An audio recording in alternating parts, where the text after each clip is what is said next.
The most sweeping changes in pilot rules in half a century. 91 million Americans are traveling for the holidays, many by air, and the new rules are supposed to make flying safer by preventing pilot fatigue, a factor in so many crashes. But do these new rules go far enough? ABC's chief investigative correspondent Brian Ross has reported extensively on pilots too tired to fly. Today's new pilot fatigue rules are meant to prevent accidents like this one, the crash of a Colgan Air commuter jet from Newark to Buffalo in 2009, in which 50 people died. Neither the pilot nor the first officer had slept in a bed the night before. They had commuted to Newark from Florida and Washington State.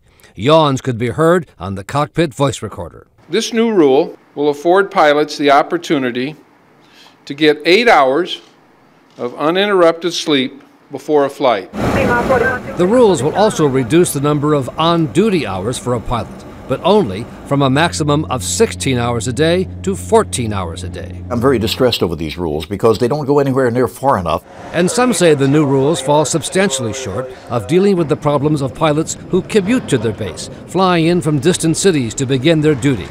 Younger, less well-paid pilots end up sleeping in so-called crash pads, like this one ABC News found near LaGuardia Airport in New York, with stacks of bunk beds, 24 to a room.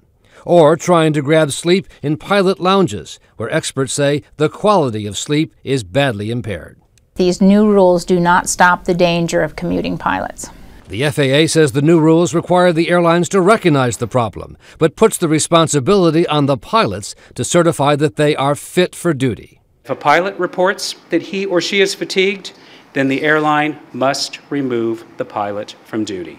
But former commuting pilots, including Josh Verde, say that won't work because pilots may still face disciplinary action from their airlines if they report they are fatigued. Without actual protection by the FAA in the rules for pilots who call in fatigued, you're going to see that at airlines across the country. In fact, the National Transportation Safety Board is adding its own concern tonight, telling ABC News it was disappointed in the FAA's final rules on this issue and see it as an ongoing, unresolved safety issue, George. So there may be more pressure for even tighter rules. Exactly okay, Brian, right. Thanks very much.